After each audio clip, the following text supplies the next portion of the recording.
Insonga bir marotabaga beriladigan umrni behuda va zararli illatlar uchun sarf etadigan ayrim kimsalarga achinasan. Giyohvand moddalar bilan bog'liq faoliyat bilan shug'ullanadigan shaxs o'zi qolib atrofdagilarni, jamiyatni ham zaharlaydi.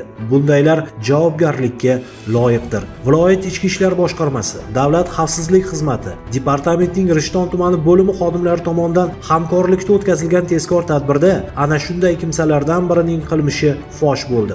Joriy yilning 17-yanvar kuni Uchko'prik tumanida yashovchi ushbu shaxs Rishton tumani Xo'ja Yilg'or mahallasida joylashgan O'zbekiston-Qirg'iziston Respublikasi o'rtasidagi davlat chegarasidan O'zbekiston hududiga belgilangan tartibni buzgan holda kirib kelgan vaqtida ushlangan. Ma'lum bo'lishicha, u kontrabanda yo'li bilan kelib chiqishi va sifatini tasdiqlovchi hujjatlari mavjud bo'lmagan kuchli ta'sir qiluvchi 9542 dona, ya'ni 1 milliard 320 million so'mlik dori vositalarini olib kirmoqchi bo'lganda ashyoviy dalillar bilan qo'lga olindi. Ushbu shaxsga nisbatan Jinoyat kodeksining 223-moddasi 1-qismi, 246-moddasi 1-qismi va 251-moddasi 3-qismi bilan jinoyat ishi qo'zg'atildi. Hozirda tergov harakatlari olib borilmoqda. Hurmatli fuqarolar, giyohvandlik vositalari inson salomatligi va uning hayotiga xavf soladi. Bunday illatlardan yiroq yuring, ogoh bo'ling.